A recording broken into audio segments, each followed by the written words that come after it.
Hello everyone, today I'm going to bleed the brakes on the Mazda B2200. So here are the parts that I'm going to need. I got jack stands, as I'm going to be removing the wheels to be able to rotate them as well, and so that I can easily access the bleeder valves. I have a 10mm wrench, ratchet socket, and a number 12, as well as the extension.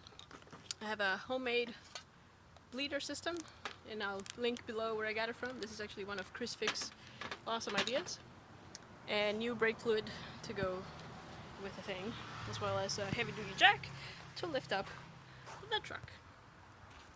Okay, so first you want to loosen up the wheels. I weigh about 5 pounds, so I have to step on it. So you want to loosen them up while they're still on the ground, otherwise, well, you roll the vehicle, which would be good. Alright, let's jack this baby up. Okay, we got the wheels off.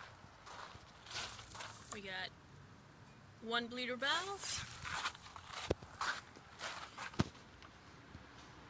Number 2 right here. Oops, right there.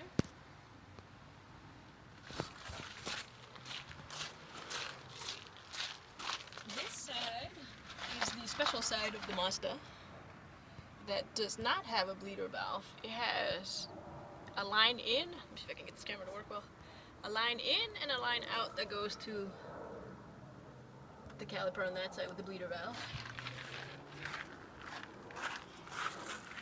And one more in the front. So we have our homemade bleeder, links below on how to make it. Thanks to Chris Fick for this awesome idea. The bleeder, basically the bottle has some of the brake fluid in it, and the bottom end of the hose is submerged below the liquid line, so that if any air is to come back into the line, so that any air doesn't come back into the line. So we'll hook it in and place this somewhere sturdy. Anyway, then you pop open your bleeder line with an 8mm wrench.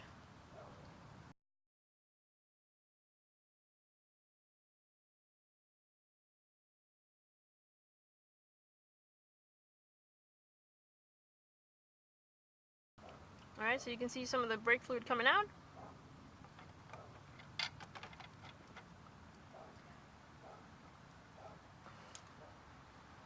Okay, not too loose, I don't want it coming off.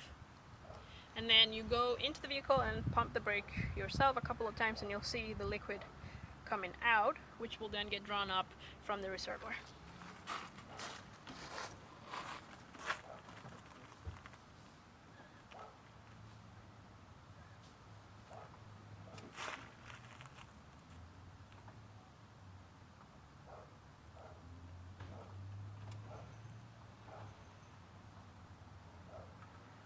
And you can see some of the bubbles bleeding themselves out of the brake lines.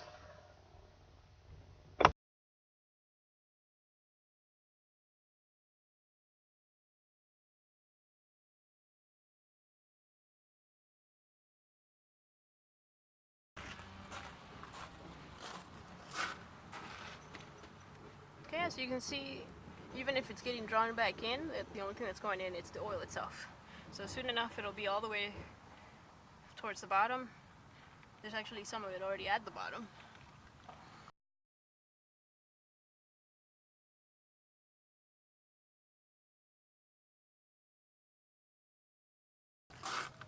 Yeah, try a couple of times, make sure you come back to see what it's looking like.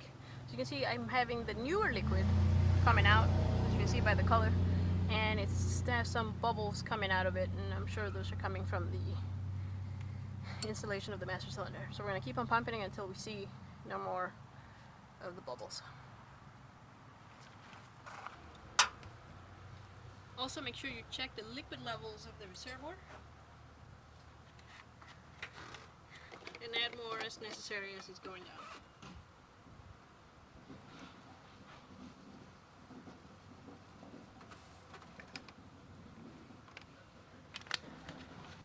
Okay, come back to the bottom and keep going.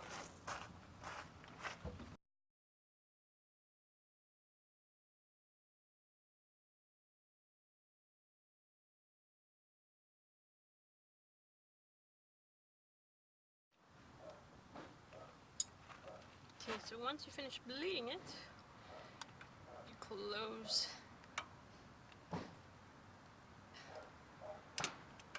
the bleeder valve.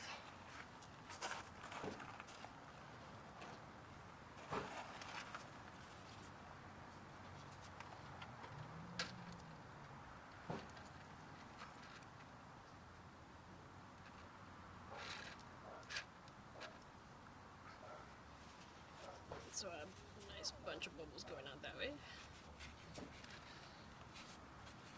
Clean it off.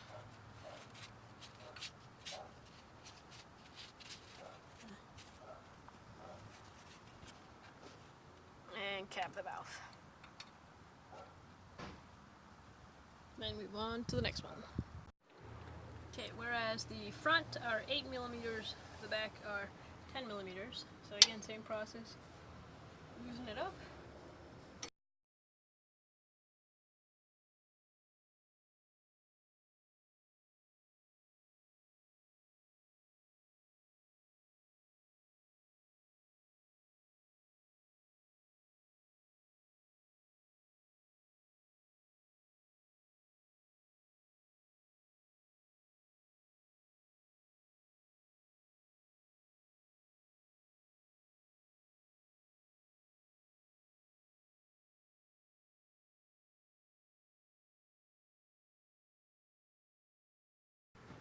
Alright, and we're back to being clear. Now this line takes a whole lot longer than the front line because if you recall, the right side rear wheel does not have a bleeder. So the line goes all the way over to the right wheel and then brings back the stuff over via this line into this wheel and then it gets bled out. So if it's taking you longer than you anticipated, don't be too concerned.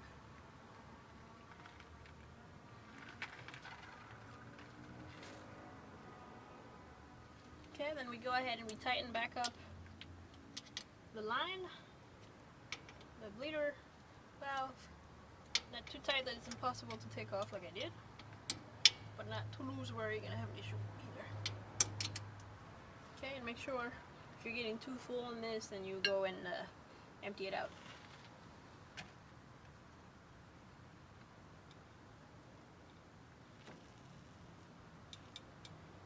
Okay, and don't forget to put the cap back on. And let's go do the front right.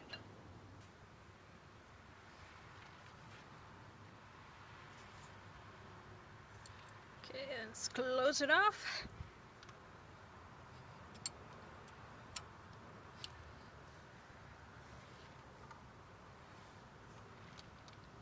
And we're pretty much done.